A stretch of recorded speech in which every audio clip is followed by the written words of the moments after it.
हाँ, हार को कभी हार मानना नहीं, निराश नहीं, उदास नहीं, हताश नहीं। हार गया तो मैं किस पॉइंट से हारा मुझे देखना है। अभ्यास अभ्यास योग युक्तेन चेतसा नाम्ने गामिना। मतलब बहुत जिद्दी स्वभाव, जिद्दी स्वभाव। तो मतलब प्राण दे सकते हैं लेकिन अपना नियम नहीं तोड़ सकते, अपनी दिनचर्या नहीं तोड़ सकते। तो बच्चा हारना है ही नहीं, हम हार में विजय खोजते हैं। खिलाड़ी का गेंद जब ऐसे नीचे जाता है ना, तो ये ना समझे नीचे गया, वो नीचे से थपक मारेगा तो अपने लक्ष्य पे जाएगा। 1000 बार हारेंगे तो भी हम दौड़ पड़ेंगे अपने लक्ष्य की तरफ। हार कर नहीं बैठ जाएंगे कि यार 1000 बार हार गए अब क्या जीतेंगे। नहीं नहीं, हम हार को जीत में बदलेंगे। ब्रह्मचर्य में अपार सामर्थ्य है, अपार सामर्थ्य है। ये नवीन बच्चे जो ब्रह्मचर्य नष्ट करें बहुत घातक। आप अपने ब्रह्मचर्य को छीण मत करना, आप कोई नशा मत करना जब तक विद्या अध्ययन कर रहे हो। ये बहुत बड़ी साधना है। और अगर आप ग्रेजुएट ना हो जाए तो हमें बताना। आयुष मल्होत्रा जी। राधे राधे राधे महाराज जी, अगर हार जाएं तो जीते कैसे, अपने ऊपर भरोसा कैसे करें? हमने तो हार कभी हार मानी नहीं, हजारों बार हार के अवसराय पर हार मानी नहीं। मुझसे जीत का एक इशारा माना। जब हार होती तो हम उसमें ढूंढते हैं कि मेरी हार कहां से हुई, कौन सा पॉइंट है जिसमें हमसे चूक हो गई, तो हमारी जीत का वो कदम बनेगा। हार को हमने कभी हार माना नहीं, कभी निराश नहीं हुई, कभी हताश नहीं हुई। जिद्दी स्वभाव, ये हम अपने लिए नहीं कह रहे, ये उत्तर दे रहे हैं हम आपको। हाँ, हार को कभी हार मानना नहीं, निराश नहीं, उदास नहीं, हताश नहीं। हार गया तो मैं किस पॉइंट से हारा मुझे देखना है। मेरे अभ्यास में कमी हुई या मेरे अंदर प्रमाद स्थिति आ गई। हम इसे भाग्य नहीं मानते। भाग्य को तो झाड़ू लगा के कोने में रखना है, नहीं तो भगवत प्राप्ति भाग्य से नहीं होती। हमारा भाग्य कितना बड़ा, पीछे का कर्म ही तो है। हम इतना विशाल कर्म करेंगे कि उसे दबा देंगे। राधा राधा राधा। और चूक कहां हुई? रात दिन अपने कर्तव्य कर्म के अभ्यास में दृढ़ हो जाए तो सबसे ज्यादा प्रवीण हो जाएगा। अभ्यास में बहुत बड़ी ताकत है, बहुत बड़ी ताकत। आंख मूंद करके आदमी को लिटा करके आसपास नारियल लग करके गन से मार रहा है, जरा चूक जाए तो उसकी खोपड़ी फट जाएगी। अभ्यास अभ्यास योग युक्तेन चेतसा नाम्ने गामिना। अर्जुन जी को अभ्यास से दिव्य बनना हुआ। जब देखा कि दीपक बुझ गया और भोजन का कवल मुख में ही गया, तो अर्जुन ने कहा ये ऐसा कैसे हो गया? हम प्रकाश में पा रहे थे, इसका मतलब इसका अभ्यास है। तो मतलब अभ्यास अगर हो जाए तो कुछ भी किया जा सकता है। रात्रि में साए साए बाणों की, तो उनके जो गुरुदेव थे वो गए, देखा तो उनका अर्जुन इतना तुम्हारे अभ्यास में प्रियता है। तो उनका गुरुदेव विश्व का सबसे बड़ा धनुर्धर बनना है। तो द्रोणाचार्य जी ने कहा मैं आशीर्वाद देता हूं तुम्हारे अभ्यास को देखकर कि विश्व में तुम्हारे जैसा धनुर्धर कोई नहीं होगा। तो हम भी भगवान के अंश हैं यार। हम थोड़ी चूक कर देते हैं, मनोरंजन के लिए हम ढील दे देते हैं, अपने अभ्यास में प्रमाद कर देते हैं। चाहे पढ़ाई हो चाहे जो भी हो, हमको बिल्कुल उसमें तन्मय रहना है। राधा राधा राधा पढ़ाई हमारा कर्तव्य। तो हम इतनी मोटी ग्रंथ होगी हम उसे कंठस्थ कर लेंगे, पूछो कहां से पूछोगे। पर यह तभी होगा जब ब्रह्मचर्य ठीक होगा, खान पान ठीक होगा, नहीं तो स्मृति का नाश हो जाता है ब्रह्मचर्य। आज जो नए बच्चे हैं ना, ब्रह्मचर्य का नाश मतलब स्मृति का नाश, दिमाग प्रमाद, गंदी बातें देखना, यही सब अच्छा लगेगा। उन्हें हम कह रहे ब्रह्मचर्य में इतनी ताकत है कि कोई भी बात आप सुनाओ और 10 दिन बाद आप पूछ लो आकर के वही उसे मिलेगी। तो हमें लगता है कि जैसे शरीर स्वस्थ है और ब्रह्मचर्य हो, तो ये तो बहुत छोटी छोटी किताबें होती, इतने मोटे मोटे ग्रंथ ऐसे पूरे याद हो जाते हैं दिमाग में। एक बार सुनाओ दिमाग में बैठ गए, क्योंकि स्मृति है। अब नए नए बच्चे गंदी गंदी बातें देखते हैं, गंदा भोजन करते हैं, व्यसन करते हैं, तो उनकी स्मृति पढ़ाई में कहाँ लगेगी? फिर तो गंदी गंदी बातों में लगेगी। वो फिर जब हार जाते हैं तो वो सोचते हैं कि शरीर को नष्ट कर दें, क्योंकि ताड़ना मिलती घर से कि इतने पैसे लगाए पढ़ाई में, ऐसा तुम कर दिए। तो माता पिता तो बड़ी मेहनत से कमा कर तुम्हें पढ़ा रहे हैं, तुम व्यसन आदमी ऐसे। तो हमें लगता है बच्चा कि अगर संयम से चला जाए तो जिस डिपार्टमेंट में हम हो, हम जान की बाजी लगाकर ऐसा अभ्यास करें, कौन किस में फेल हो जाएंगे। ये बाबागिरी कोई छोटी मोटी युद्ध वाली बात नहीं, बहुत बड़े युद्ध की बात है, बहुत बड़े युद्ध की बात है। ये कोई खिलवाड़ नहीं, जैसे अपने लोग बचपन से आए ना, भूख प्यास गर्मी सर्दी काम क्रोध लोभ मोह मद मत्सर, लोगों की गालियां सामने से। तो हमें हारना नहीं। हम अपने उदाहरण से कहते हैं, अगर हम आज जरा सा अपने को स्वीकार कर लें कि मैं किडनी फेलियर आदमी हूं, तो उठने लायक नहीं हूं, उठने लायक नहीं। हार नहीं मानी, आज भी हार नहीं मानी। हम अपने समय से देखते हैं, हमें उठाओ, हमें स्नान करवाओ, हमें चलो ले चलो, हमारी दिनचर्या चलेगी। मतलब बहुत जिद्दी स्वभाव, जिद्दी स्वभाव। तो मतलब प्राण दे सकते हैं लेकिन अपना नियम नहीं तोड़ सकते, अपनी दिनचर्या नहीं तोड़ सकते, तब जाकर के ये स्वभाव और श्री जी की कृपा तो ये आज जो है दिनचर्या चल रही। नहीं तो बच्चा हारना है ही नहीं। हम हार में विजय खोजते हैं, हमें विजय का वहीं खोज मिली जहां हम हारे, जहां हमें हारने की नौबत आई वहीं खोजा विजय। कहां से? तो सूत्र मिला, विजय का सूत्र मिला हार से। तो हार कोई बुरी चीज नहीं है, निराश नहीं होना चाहिए, हमारी और उछाल होगी।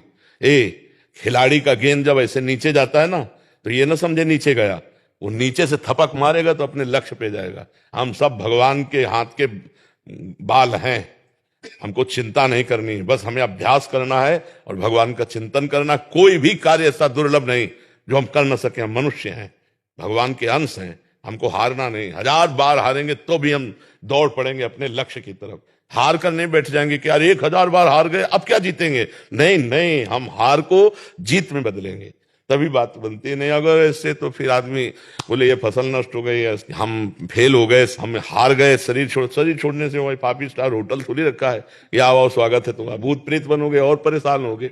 इसलिए बहुत हिम्मत करके, मनुष्य जीवन संघर्ष का जीवन है। हम तुम तो जीव हैं, भगवान के अंश है। जब भगवान राम जी अवतरित हुए तो आप उनके जीवन चरित्र को पढ़िए। सुबह होने जा रहा है राज्याभिषेक, जय जय मचने जा रही हो, सामय के 14 वर्ष का वनवास, और विशेष उदासी, तापस वेश विशेष उदासी, 14 वर्ष राम वनवासी। और क्या क्या कष्ट प्रभु को सहना पड़ा, नंगे पैर प्रभु ऐसे जंगल में जहां कांटे कंकड़, नाना प्रकार के जंगली जंतु, क्या क्या नहीं कष्ट सहा हमारे प्रभु ने। और वहां पे सिया जी का हरण हो जाता है, ये कितना भीषण युद्ध होता है, कैसे तो आप सोचो जब प्रभु का अवतार संघर्ष में, तो हमारा संघर्ष में लेगा अरे हम भी तो उनके बच्चे हैं। जब हमारे पिता आते हैं तो उनका जीवन कितना संघर्षमय होता है। आप देखो कृष्ण जी का, देखो संघर्ष में अवतार हो रहा है। कंस के कारागार में राक्षसी पहरेदारों के अंतर्गत उस अंधेरी कोठरी में हथकड़ी बेड़ियों से जकड़े हैं वसुदेव और देव की, वहां पर ब्रह्म परमात्मा का अवतार, जिनका नाम समस्त बंधनों को काट देता है, वो पधार रहे कहा जहां हथकड़ी बेड़ी जकड़ी है। फिर देखो तुरंत चैन नहीं, इतने बालक जो हुए वो तो कंस ने मार डाले, अब इतने श्याम सुंदर को कम से कम भर नेत्र देख ले तो भय लग गया कि इतने सुंदर बालक को कहीं कंस मार दिया। तो बोले प्रभु हम आपसे इस बात की प्रार्थना करते कि हमारे इस भय को दूर करो। तो बोले भयभीत हो तो गोकुल छोड़ आओ। अपने प्राण प्यारे सर्व सुंदर बालक को दूसरी जगह छोड़ने के लिए विवश होना पड़ा। आप देखो भगवान वहां कितने दिन टिके ब्रज में, प्रगट लीला में 11 वर्ष। मथुरा से द्वारिका, क्या क्या, जो ही मथुरा पहुंचे तो कंस का वध कर दिया था। तो कंस का ससुर था वो जरासंध, अरे 21 अक्षौणी सेना लेकर के, महाभारत में तो 18 अक्षौणी, 21 अक्षौणी सेना लेकर के 17 बार आया। फिर काली अवन आया, 18वीं बार भगवान भागे थे रण छोड़ भगवान, क्योंकि काली अवन को मरवाना था मुचकुंद के हाथ से। फिर सरकार का अंतिम जो लीला हुआ बाण संधान करके। तो आप सोचो जब भगवान अवतरित हो रहे तो इस संसार में उनको संघर्ष सहना पड़ा, तो हम तुमको सहना पड़े। हमारे तुम्हारे सामने तो इतने संघर्ष है नहीं, आराम से खूब बुद्धि को भगवान में लगाते हुए संघर्षों से लड़ना है। हमें ये नहीं सोचना हाय हाय क्यों विपत्ति आ गई, नहीं, विपत्ति आई तो हमको उससे गुजरना है, हमको उससे निपटना है। भगवान ने यही अवतार लेकर के सिखाया है, हम धैर्यवान बने, बुद्धिमान बने, पर इसके लिए भगवान का भजन चाहिए। भजन नहीं है तो फिर रुपया पैसा से धैर्य नहीं आता है। ये विवेक रुपया पैसा से बाजार में नहीं मिलता, ये सत्संग और भजन से प्राप्त होता है। विपत्ति, दुख और हार को बर्दाश्त करके आगे बढ़ने का जो उत्साह मिलता है वो अध्यात्म से मिलता है, वो लौकिकता में नहीं। महाराज जी ये प्रश्न इन्हीं का नहीं है, आजकल के नए बच्चे जो पढ़ रहे हैं या किसी परीक्षा के लिए तैयारी कर रहे हैं या कहीं आर्मी में भी होना है, महाराज जी क्या इतना प्रयास कर लेते हैं तो सक्सेस मिलता नहीं है, फिर उसके बाद बहुत निराशा। हम ये कहते हैं प्रयास में सफलता है। हमारी बात हर विद्यार्थी अगर मान ले, हमें फिर इसका उत्तर दे, आप अपने ब्रह्मचर्य को छीण मत करना, आप कोई नशा मत करना जब तक विद्या अध्ययन कर रहे हो, ये बहुत बड़ी साधना है। और अगर आप ग्रेजुएट ना हो जाए तो हमें बताना। लेकिन 13-13, 12-12 वर्ष के बच्चे कुसंग के कारण, मोबाइल के कुसंग के कारण गंदे गंदे क्रियाएं करने लगे, गंदे गंदे आचरण करने लगे। अब ये फेल नहीं होंगे तो क्या होंगे? नहीं तो हमारी एक केवल बात समझ ले, ब्रह्मचर्य छीन होने मत देना और कोई नशा मत करना। फिर आपको देखो अपने आप ब्रह्मचर्य आपको पढ़ाई में न लगा दे तो बताना। आपको सच्ची कहते हैं, कि इतना ब्रह्मचर्य में ताकत है कि जैसे चतुरासी जी है तो जोई जोई प्यारो करे से है ना, तो ऐसे पीछे से आज वह देखियो तो प्यारी रंग भरी, यहाँ जोई जोई प्यारो तक, जोई जोई प्यारो से वहां से वहां, जैसे 100, 99, 98, 97, 96, 95, 94, 93, 92, 91 बचपन में याद की थी गिनती, ऐसे उल्टा और सीधा दोनों तरफ से ग्रंथ याद, अमुक संख्या अमुक संख्या अमुक संख्या अमुक संख्या। हम अगर जिस कार्य में लगे तो उसमें तन्मयता, अब कैसे बताएं, सैकड़ों हजारों बच्चों में फैल गया है हस्तमैथुन, हजारों बच्चों में फैल चुका है। मुख्य कारण यही। हाँ, और मुख्य कारण यही, और डॉक्टर सपोर्ट करते हैं तुम्हारा स्वास्थ्य अच्छा रहेगा। हम अपनी किसानी भाषा में कहते हैं गेहूं की फसल, जो अगर कोई किसान हो, इनमें कोई किसान किसानी जानता हो तो जानना, गेहूं की फसल जब गलेथ में आती है, गलेथ का मतलब होता है बाली निकली नहीं, निकलने वाली, और आप काट लो, ना भूस मिलेगा ना दाना, और 1 महीना और ठहर जाओ, बाली आ जाने दो, दाना पक जाने दो, तो 40 मन गिरेगा आके। तो हम कह रहे हैं 20 वर्ष तक जवानी का गलेथ आता है, उसको ब्रह्मचर्य में रखो, उसको काटो मत, और 20 के बाद जब ब्याह करो तो 20-25 वर्ष तक आप संसार के खेल खेलो, आप देखो कोई परास्त नहीं कर सकता।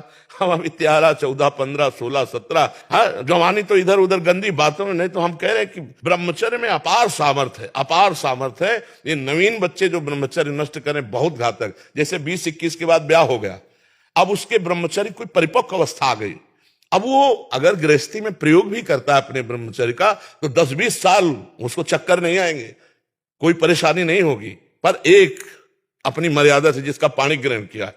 अब ऐसे पशुवत आचरण करोगे तब तो फिर नष्ट ही हो जाओगे। तो ये जो बच्चे फेल हो रहे हैं, इनके 2 कारण हैं, ब्रह्मचर्य का नाश और व्यसन। तो माता पिता के आचरण भ्रष्ट होने के कारण बच्चों के आचरण और भ्रष्ट होते चले जा रहे हैं। इसीलिए शिक्षा तो है ही नहीं महाराज जी, कहीं ना स्कूल में सिखाया जाता है हमें, ना समाज में सिखाया जाता है। ये ऐसे शिक्षा महाराज जी आप दे रहे हैं तो समझ आ रही है, ये तो बड़ा महाराज जी माता पिता सिखा नहीं सकते, बाहर दोस्त आदि हैं वो तो और परमात्मा में घुसा दें ऐसा। हाँ, जैसे हम लोग स्कूल जाते थे तो हम लोगों को अलग से मक्खन अम्मा देती थी, पढ़ाई है बच्चों की बुद्धि लगती है। अब चाउमीन खा के स्कूल जाते हैं या 1 लीटर बटा और 2 रोटी शाम की बनी हुई, और जब मीसो तो पूरा वैसे खस्ता की तरह जल्दी से सुबह पाया और दौड़ लगा के 3 किलोमीटर स्कूल था, स्कूल गए तो वो सब पच जाता था और पौष्टिकता थी। अरे आज के बच्चे देखो ना, चाय पीते हैं प्रारंभ में ही, चाय ये 40 के बाद की बात है, या जो बहुत दिमागी कार्यों में लगे हुए हैं, जैसे कंप्यूटर आदि में, और दिमाग थकान हो रही, थोड़ी सी चाय ले ली। अब नए बच्चे चाय की जरूरत है, अब वो सुबह बेड टी चाहिए उनको, 9 बजे तक सो के उठ रहे हैं, बेड टी पी, और उनके खान पान क्या होते हैं। इसके बाद जो स्कूल में हमारे तो वो बताते थे संस्कृत के जो थे कि ब्राह्मी लेकर पीना चाहिए, जिससे स्मृति शक्ति पुष्ट होती है, ब्रह्मचर्य पुष्ट होता है। तो ऐसा खान पान रहता था। अब खान पान में क्या रह गया, आप देखो खान पान में क्या रह गया। तो हमारे बच्चों की भविष्य खतरे पे है। जब कभी बच्चे खड़े होते हैं आकर ना, कि उनको 2 शब्द में यही समझाते हो, हमारी इतनी बात मान लो, गर्लफ्रेंड बॉयफ्रेंड इससे बचो, अब ये अवस्था नहीं है। हम कहते हैं दोस्त बनाना पाप नहीं है, लेकिन दोस्त के साथ पाप करना पाप है। दोस्ती बना, दोस्ती कर लो। अगर आपको ऐसा लगता है कि हम दोनों दोस्त आजीवन रहे, तो अपने माता पिता से स्वीकृति लेकर पाणी ग्रहण करके बाद में पहले पढ़ो लिखो, नौकरी पेशा में आओ, दोनों दोस्त बने रहो, गंदा आचरण मत करना, और फिर पाणी ग्रहण करके फिर ब्याह करके, तो वो संबंध जीवन भर निर्वाह होगा। और ये जो पहले ही 10 दिन ये बॉयफ्रेंड ब्रेकअप, फिर 10 दिन वो बॉयफ्रेंड ब्रेकअप, ये हो क्या रहा है भैया? ये क्या हो रहा है? क्या चरित्रहीनता का खेल खेला जा रहा है? ये बॉयफ्रेंड गर्लफ्रेंड है, कहां है? मतलब अभी स्कूल चले थे पढ़ने के लिए और ये शुरू कर दिया तो हो गया बॉयफ्रेंड गर्लफ्रेंड। इसी में सब हेरा रही हमारी समाज। और हमें तो बार बार कहने में भी संकोच लगता है कि बच्चों की जो गंदी आदतें हैं, माता पिता को चाहिए कि उनके पास बैठकर मित्रवत बात करें, दोस्तवत बात करें, और उनको बताएं कि देखो ये गंदी बात है, इसको त्यागो, और उसके लिए डॉक्टरों का सहयोग लें, जैसे आयुर्वेदिक औषधियां हैं, और उनको बताए कि हम मानते हैं तुमसे गलती हो गई, लेकिन तुम इसका सुधार करो। अपने बच्चों के बीच में घुसना चाहिए, उनके जीवनचर्या में, उनकी सोच में अपनी सोच मिलानी चाहिए। तो इसलिए हमें लगता है बच्चों से अब ऐसी बातें नहीं करना चाहिए कि अगर गलत किया तुम नहीं, अगर गलत हो जाए तुमसे ना, तो तुम हमारे पुत्र हो, हम तुम्हें दोस्त की तरह बचाएंगे, कोशिश करो गलती ना हो। अगर गलती होगी तो तुम्हारी गलती में हम सम्मिलित रहेंगे, हम तुम्हारे दोस्त भी हैं। तो बच्चे का उत्साह बनता है, वो अपनी हर बात माता पिता से शेयर कर सके तो बच सकता है।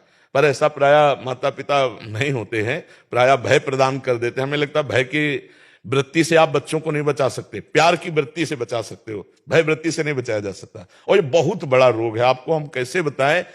एक 13 वर्ष का बच्चा खड़ा होना मुश्किल हो गया। अब बच्चे हैं, उनको तो कुछ समझ में नहीं आ रहा, उनको तो लग रहा है सुख का साधन है, और वो 8-8, 10-10 बार तो खड़े होना मुश्किल हो गया। तो हमें लगता है यार बच्चों को बचाओ। तभी हमारे भारत की जो पीढ़ी है वो, इन्हीं में कोई एमएलए है, इन्हीं में कोई सांसद बैठा हुआ है, इसी में कोई महात्मा बैठा हुआ है। मान लो अपने लोग स्कूल में पढ़ रहे थे, पता थोड़ी होता कि हम एमएलए बनेंगे। अगर सही संस्कार हुए तो हमारे भारत का इसमें उत्थान होगा कि ये नई पीढ़ी संभाल ली जाए, माता पिता समाज मिल करके इनको व्यसन मुक्त करे, व्यभिचार मुक्त करे, तो ये आगे बढ़ सकते हैं।